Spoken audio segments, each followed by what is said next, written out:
దేవునికి స్తోత్రములు. మీ అందరికీ నా వందనములు. ఈరోజు దేవుని వాగ్దానం, నీ సరిహద్దులలో సమాధానం కలగజేయువాడు ఆయనే. కీర్తనల గ్రంథం 147 అధ్యాయం 14 వచనం. మహాపరిశుద్ధుడైన మన తండ్రి అయిన యెహోవా మనతో సెలవిచ్చినదేమనగా, మన సరిహద్దుల్లో సమాధానం కలగజేస్తానని. తండ్రి యందు మనమందరము భయభక్తులు కలిగి జీవించాలి. ఆయన కృప కొరకు మనము కనిపెట్టుకునే ఎడల తండ్రి మన యందు ఆనందిస్తాడు. మనమందరము కుమారుని యందు విశ్వాసం ఉంచడం వలన తండ్రి అయిన యెహోవా మన యందు ఆనందించుచున్నాడు. తండ్రి మన గుమ్మంలో గడియలను బలపరిచి ఉన్నాడు. మన మధ్య మన పిల్లలను ఆశీర్వదించుచున్నాడు.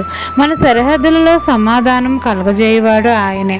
మన తండ్రి అయిన యెహోవాయే మన సరిహద్దుల్లో సమాధానం కలగజేస్తున్నాడు. కాబట్టి మనము యెహోవా కొరకు యెహోవాను స్తుతించాలి, ఘనపరచాలి, కీర్తించాలి.